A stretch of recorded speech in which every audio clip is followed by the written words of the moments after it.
रात की थाली में 10 पकवान।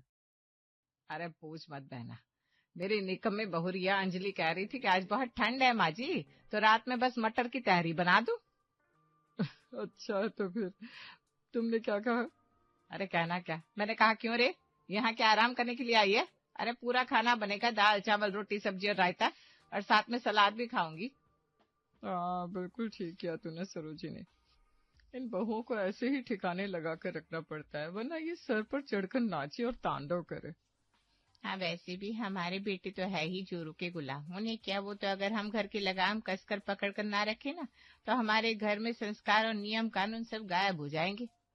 ये थी शिवपुर कॉलोनी की 3 खड़ूस सास, जो हर दिन सुबह या दोपहर में मिलकर अपनी बहुओं के बारे में चर्चा करती थी कि बीती रात उन्होंने अपनी बहुओं से क्या क्या बनवाया।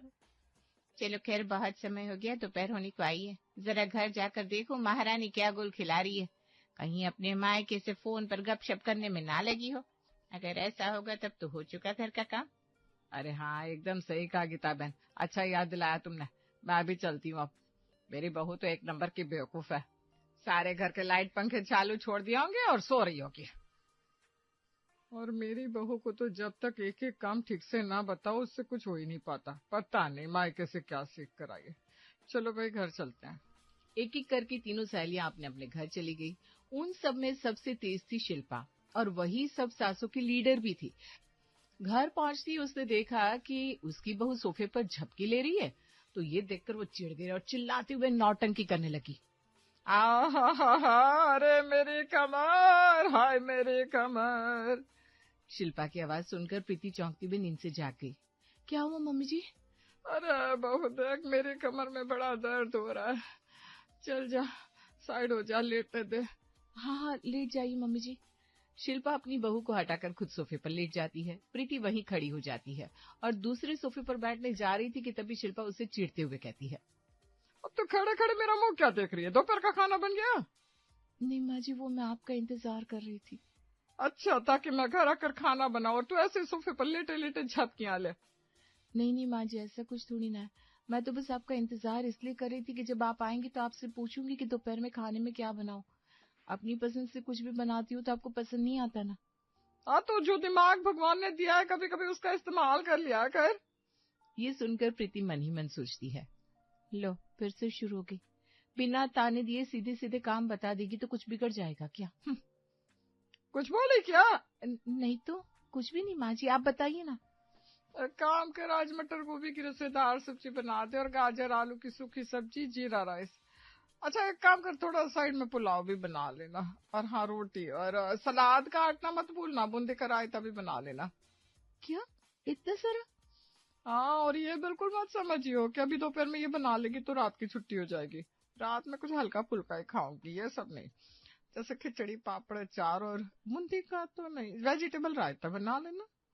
ये सब सुनकर प्रीति मन ही मन सोचती है, वाह, मैंने यहाँ क्या होटल खोल रखा है जो ये मुझसे 50 तरह का खाने का ऑर्डर दे रही है। क्या फिर से कुछ कहा क्या? नहीं तो माँ जी कुछ नहीं, मैं खाना बनाने जा रही हूँ। इतना सब बनाने में 2 घंटे तो लग ही जाएंगे ना। हाँ तो जाना, और जरा टीवी चलाते हुए जाना। कल रात तूने ऐसी देर से खाना बनाया था तो मेरा सीरियल छूट गया था, अभी रिपीट टेलीकास्ट देख लूंगी और क्या। हाँ चला देती हूँ माँ जी। प्रीति टीवी चलाकर रसोई में जाकर खाना बनाने लगती है। उधर सरोजिनी के घर पर शाम के वक्त, अरे ओ अंजलि, कहाँ मर गई? जी मम्मी जी, बस रसोई में थी, रात के खाने की तैयारी कर रही थी। अच्छा, क्या तैयारी कर रही है मैडम जी, जरा हमें भी तो बताइए। वो आपने कहा था ना सब्जी चावल दाल रोटी सब बनेगा, तो बस उसी के लिए आलू काट कर धुल रही थी मम्मी जी। आलू मटर बना दूंगी। है? अरे नहीं नहीं, आलू मटर नहीं खाऊंगी मैं, मुझे तो कोई हरी सब्जी का साग खाना है। क्या? मगर वो सब्जी तो घर में नहीं होगी माँ जी। अरे नहीं है तो लेकर आओ, इसमें भला मैं क्या करूं। और हाँ, ये आलू काट ही दिए तो आलू मटर भी बना देना, मेरे बेटे को पसंद है। और मेरे लिए मूली के पत्तों की साग, जा सब्जी की दुकान से ले आओ। ठीक है मम्मी जी। अंजलि गुस्से में बर्तन पटक कर सब्जी लेने चली जाती है। उधर गीता के घर पर भी यही हाल था। अरे शिल्लू, मुझे तो बड़ा अच्छा लगा तुम अपने परिवार के साथ हमारे यहाँ खाना खाने आई। ये तो तेरा बड़प्पन है गीता, वरना घर में बुआ आती है तो लोगों के मुंह बन जाते हैं, मगर तू तो मुझसे इतना प्रेम करती है। रितिका मन ही मन सोचती है।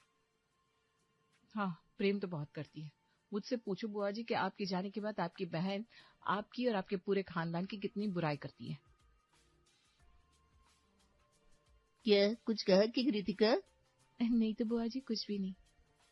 अरे इसे छोड़ शिलू, तू तो मेरी अपनी बहन जैसी है शिलू, आती रहा कर, अच्छा लगता है। वैसे एक बात है गीता, ये रितिका बहू खाना अच्छा बनाती है, वो भी मेरे लिए इतने खास अलग अलग तरह के बनाती है, मटर पनीर, छोले कुलचे, पुलाव, वाजी वाह, खाकर ना मजा आ गया। जी शुक्रिया बुआ जी, दोबारा जरूर आइएगा, मैं फिर से आपको सब बनाकर खिलाऊंगी। अरे ये शिलू तो बस ऐसे ही इतना कुछ खास नहीं बनाती, बस बना लेती है। अच्छा चलो फिर मैं चलती हूँ। गीता की ननद की जाती ही रितिका थक कर सोफे पर बैठ जाती है। अरे रे तू बैठ क्यों रही है? क्यों, सब काम तो हो गया ना माँ जी, अब बस बर्तन धुलने हैं, वो सोने से पहले धुल दूंगी। सब काम हो गया? ऐसे कैसे हो गया? अरे रात का खाना बनाने के तेरे मायके से नौकरानी आएगी? क्या रात का खाना? पर माँ जी, बुआ जी के आने पर दोपहर में मैंने कितना सब कुछ तो बनाया था, छोले तो अभी भी रखे हैं और थोड़ी मटर पनीर भी। शाम को भी तो चाय नाश्ते में आपने कचौरी बनवाई थी, उसका आटा भी रखा है, तो फिर रात में सिर्फ रोटी बना दूं ना। तो तूने हमें दोपहर का बासी खिलाने का सोच रखा है? बासी कहाँ, अभी ये सब मैंने दोपहर में तो बनाया था माँ जी। मुझसे ना बहस मत कर बहू, मुझे रात में लौकी की सब्जी खानी है और साथ में उड़द की दाल, और हाँ वो 2 किलो टमाटर की चटनी बना दे, इतने दिन से कह रही हूँ मैं। जी ठीक है। रितिका भी लौकी टमाटर लेने बाजार पहुंच जाती है। वहां उसे प्रीति और अंजलि दिखते हैं, वो दोनों भी मुंह बनाकर सब्जी ले रही थी। अरे भैया जरा 2 किलो टमाटर देना तो। इतने टमाटर का क्या करोगी रितिका बहन? अरे मेरी सास ने मुझसे आज 2 किलो टमाटर की चटनी बनाने को बोला है, अभी चटनी बनवा रही है, फिर रोज नाश्ते में अलग अलग तरह के पराठे बनवाएगी। अरे रितिका प्रीति, लगता है तुम लोगों की सासों ने भी तुम लोगों को परेशान कर रखा है। अब क्या बताऊं बहन, मेरे यहाँ दिन में बुआ जी का परिवार आया था। पहले तो माँ जी ने उनके लिए अलग अलग तरह के पकवान बनवाए, फिर रात के खाने के लिए दोबारा अलग सब्जियां बनाने को बोल रही है। मैं सच बताऊं, मुझे तो लगता है हम सब की सासें ना दोपहर में मिलती है और हमें टॉर्चर करने के प्लान बनाती है। मैं तो तंग आ चुकी हूँ। सही कह रही हो अंजलि, अरे सर्दी इतनी, थोड़ा रहम तो हम पर कर ही सकती है। कौन सा हम खाना बनाने से मना करते, मगर खाने में 10 पकवान बनवाने जरूरी है क्या? वही तो, अरे एक सब्जी बन जाएगी तो कौन सा पहाड़ टूट पड़ेगा, मगर इनको भरे बुढ़ापे में 4 अलग अलग तरह की सब्जियां खानी है, भले पचे ना। मैं क्या कर रही हूँ प्रीति अंजलि, हम लोग ना आज रात के खाने के बाद आज रात या कल सुबह या दोपहर में अपनी अपनी सासू से बात करके देखते हैं। है तो तीनों इंसान ही ना, क्या पता आखिर में मान जाए। हाँ मगर मुझे इसमें डर लग रहा है रितिका, मेरी सास ना बहुत खिसियाती है, फिर कहीं जरा सी बात पर मुझे और मेरे खानदान को सुनाने ना लगे। अरे नहीं प्रीति, तुम ना उन्हें बहुत प्यार से समझाने की कोशिश करना, और कैसे भी करके हमें उन्हें समझाना ही पड़ेगा। ठीक है, फिर मिशन सास को मनाओ शुरू करते हैं। तीनों बहुएं सब्जी लेकर घर लौटती है और खाना बनाने में लग जाती है। माँ जी मैं क्या कह रही थी, आपने खाना खाया ना? तूने क्या खाना खिलाने के समय आंखें बंद कर ली थी, जब दोबारा पूछ रही है? गीता का ऐसा ताना सुनते ही रितिका का पहले ही दिमाग खराब हो जाता है, लेकिन फिर भी वो प्यार से बात करने की कोशिश करती है। अरे नहीं माँ जी, मैं तो बस ये पूछ रही थी कि आपको खाना कैसा लगा। ठीक ही था, नमक तो ऐसे डाला था जैसे मेरे बेटे की नमक की फैक्ट्री हो। माँ जी दरअसल मैं आपसे ये कहना चाहती थी कि क्यों ना कल हम लोग 10 तरह के पकवान बनाने के बजाय सिर्फ 1 या 2 खाने के आइटम बनाएं। इतनी अलग अलग चीजें बनाने में ना बहुत समय बर्बाद हो जाता है और थकान हो जाती है। अच्छा ठीक है। क्या ठीक है, सचमुच माँ जी? हाँ हाँ क्यों नहीं, तू बस कल से रसोई में जाना और रोटियां बनाकर निकल जाना, बाकी काम मैं खुद कर लूंगी। जरा मेरे बेटे और पति को भी तो पता चले कि ऐसी बहू घर आई है कि खाना मुझे बनाना पड़ रहा है। उफ़ो माँ जी, क्या आप भी, मैं तो बस एक छोटी सी चीज पूछ रही थी, आप ऐसे ताने क्यों मारने लगी? नहीं माफ कर दे, मैंने तुझे ताने मारे। एक काम करिए, छड़ी पड़ी है ना, इससे मुझे मार, मुझसे बड़ी गलती हो गई जो मैंने तुझसे कुछ बोला। उफ़ो माँ जी। रितिका वहां से गुस्से में अपने कमरे में चली जाती है। सास को कन्विंस करने का उसका ये प्लान बुरी तरह फेल हो गया था, और यही हाल अंजलि और प्रीति का भी था। अगले दिन दोपहर में तीनों सासें कॉन्फ्रेंस पे फोन करके कहती है पता है ना, आज सुबह मेरी बहू मुझसे कह रही थी खाने में कम आइटम बनने चाहिए। मैंने कहा तेरे गरीब खानदान में बनती होगी सिर्फ एक सब्जी, हमारे यहाँ तो कम से कम 3 अलग तरह की सब्जी बनती है। मैं बनाती थी तो तू भी बनाएगी। अरे बहन, ये तो गजब हो गया। कल रात मेरी बहू भी ऐसा ही कुछ कह रही थी, मैंने भी सुना दिया। भाई तू मत कर, मैं खुद कर लेती हूँ। बस फिर आ गया कल ठिकाने। ओहो बहनों, लगता है ये हम सबकी बहुएं मिलकर हमारे खिलाफ षड्यंत्र रच रही थी, क्योंकि मेरी बहू भी मुझसे ऐसा ही कुछ कह रही थी। इनकी चालाकी तो बहुत बढ़ रही है, मगर देखो हम तीनों ने इनका प्लान सफल नहीं होने दिया। सही कहा गीता बहन, बड़ी आई कम खाना बनाने वाली। अरे हमने जो झेला वो इन्हें भी झेलना पड़ेगा। इनको अब समझ में आ जाना चाहिए कि ससुराल में सिर्फ सास की ही चलती है। तीनों सासें अपनी बहुओं पर हंसती है, लेकिन शिल्पा की बहू ने उसके कमरे के बाहर खड़े होकर उनकी सारी बातें सुन ली थी। हमारा शक सही था, हम सबकी सासें मिलकर हमारी बुराई करती है। मैं अभी सबको जाकर बताती हूँ। प्रीति अंजलि और रितिका को बाहर बुलाती है और उन्हें पूरी बात बता देती है। हाँ, ये बात तो है, हमारे सामने नौटंकी करके हमारी सासें एक दूसरे से हंसती है। वही तो बताओ, हम दिन दिन भर रसोई में ही जूझते रहते हैं और ये लोग हमें फिर भी इतना बुरा भला समझते हैं। लेकिन अब बस बहुत हो गया, हमें भी कुछ करना चाहिए। कब तक हम इन सासों के जुल्म सहते रहेंगे? लेकिन हम करें तो क्या करें प्रीति, अगर सास कह रही है खाना बनाना है मतलब बनाना है। हाँ तो ठीक है ना, हम बनाएंगे, मगर 10 तरह के अलग अलग तरह के पकवान नहीं, एक ही सब्जी को 3 गुना मात्रा में बनाएंगे। अंजलि प्रीति चौंकते हुए एक साथ पूछती है। क्या मतलब? अपने अपने कान इधर ला, अभी बताती हूँ। रितिका अंजलि और प्रीति के कान में फुसफुसाते हुए अपना पूरा प्लान बता देती है, और प्लान सुनते ही तीनों बहुओं के चेहरे पर मुस्कान आ जाती है। वाह वाह, क्या प्लान है रितिका, इससे तो हमारा काम भी एकदम आसान हो जाएगा और हमारी सासें हमें एक ताना भी नहीं मार पाएगी। ठीक है, फिर हम आज दोपहर के ही खाने से अपना प्लान शुरू करते हैं। ठीक है, डन। तीनों बहुएं अपने अपने घर लौट जाती है और खाना बनाने लगती है। थोड़ी देर में रितिका की सास गीता रसोई में आती है और उससे पूछती है। क्यों भाई, आज तुमने मुझसे दोपहर में खाने के लिए नहीं पूछा? चिंता मत करिए माँ जी, मैंने 2 तरह की सब्जी बनाई है और दाल भी, और देखिए रोटियां तो खूब सारी सेंक भी दी। अच्छा ऐसा क्या, जरा मैं भी तो देखूं। गीता बर्तन हटाकर देखती है तो चौंक जाती है।